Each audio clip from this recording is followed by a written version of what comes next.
भारताचा पहिला अंतराळवीर राकेश शर्मा जेव्हा अंतराळात गेले होते आणि तिथून त्यांनी जेव्हा पृथ्वी बघितली, आपला भारत बघितला, तेव्हा इंदिरा गांधींनी विचारलं की भारत कसा दिसतो. त्यांचं उत्तर होतं की सारे जहां से अच्छा हिंदुस्तान हमारा.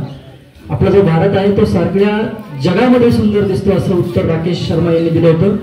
तेच मोहम्मद इक्बाल यांनी लिहिलेलं गीत आपल्या समोर सादर करत आहेत इयत्ता 7वी 8वीचे विद्यार्थी.